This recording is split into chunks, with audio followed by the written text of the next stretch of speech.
إن أهم عوائق التقارب الحقيقي والتعاون الفعلي على طريق التكامل والاتحاد المغاربي تتمثل بمشكلات السيادة الوطنية على بعض المناطق، وقد كانت هذه المشكلات من آثار المرحلة الاستعمارية، فقد ورثت البلدان المغاربية حدودا متفجرة بفعل التقسيم الاستعماري. كانت فرنسا تعتقد أن الجزائر أصبحت جزءا من إمبراطوريتها، لذا راحت تقدم من الأراضي التونسية والمغربية لضمها إليها، أي إلى التراب الجزائري، وتركت المناطق الصحراوية مجرد مراع لسكان البلدين من غير تحديد تبعيتها لأي سلطة، مع أن هؤلاء السكان يدينون بالولاء لسلطان المغرب. لأن الجزائر التي احتلتها فرنسا في 1830 لم تكن مساحتها تزيد على حوالي 300 ألف كيلومتر مربع، هذا معروف تاريخيا.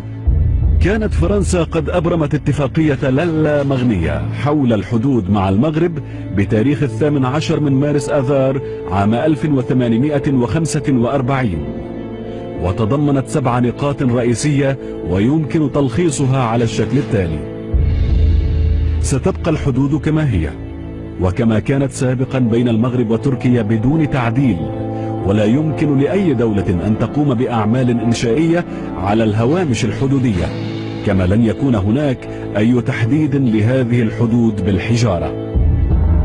قام المفوضان بترسيم الحدود بواسطة الأماكن التي تعبر من خلالها، كما لو أنها خط مرسوم عبر الجبال والوديان حتى الصحراء جنوبا والمتوسط شمالا. بعد استقلال الجزائر لم يستطع قادة جبهة التحرير الوطني الجزائرية الوفاء بالاتفاق الذي عقده فرحات عباس مع الملك الحسن الثاني حول الحدود والصحراء الشرقية. بعد الاستقلال كل تقوقع داخل وطنيته التنافسية، والنتيجة في النهاية كانت حرب الرمال.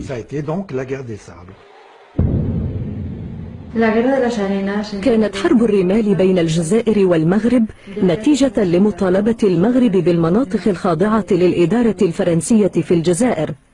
بعد استقلال المغرب لم يقبل محمد الخامس بمناقشة موضوع الأراضي الجزائرية مع فرنسا، بل انتظر حتى نيل الجزائر استقلالها كي يناقش هذه المسألة مع إخوانه الجزائريين بحسب تعبيره، وقد توصل إلى عدة اتفاقيات مع القائد الجزائري فرحات عباس، غير أن هذه الاتفاقيات قوبلت برفض القائد أحمد بن بلة الذي كان أكثر راديكالية وثورية. هذا هو سبب حرب الرمال.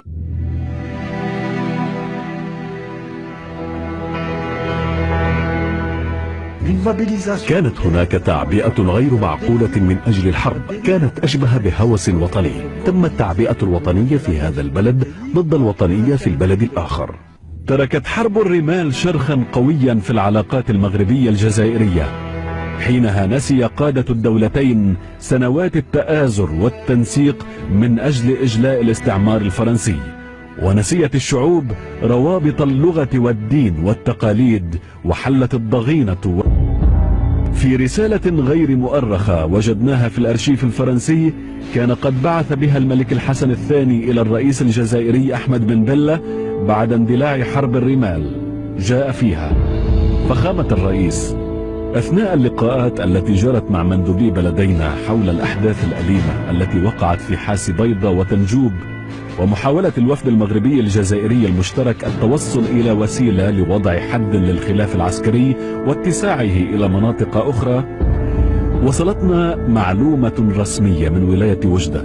فبحسب هذه المعلومة الجيش الجزائري تسلل إلى أراضي هذه الولاية وشن هجوما شرسا على نقطة المراقبة في عيش على بعد 50 كيلومتر شمال شرقي فيجيج.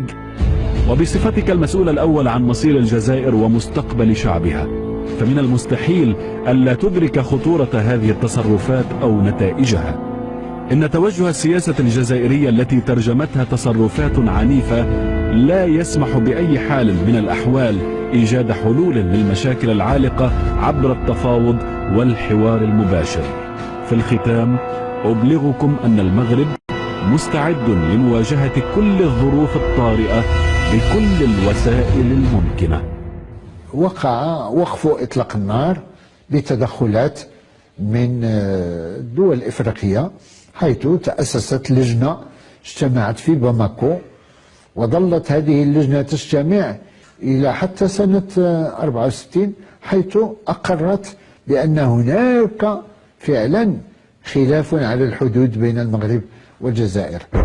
عام 1965 وقع انقلاب عسكري على حكومة أحمد بن بلة، قاده وزيره في الدفاع هواري بومدين، وتوجهت البلاد بعد ذلك نحو المعسكر الشرقي، فتباينت التوجهات السياسية في كل من الجزائر والمغرب الذي اتبع منحى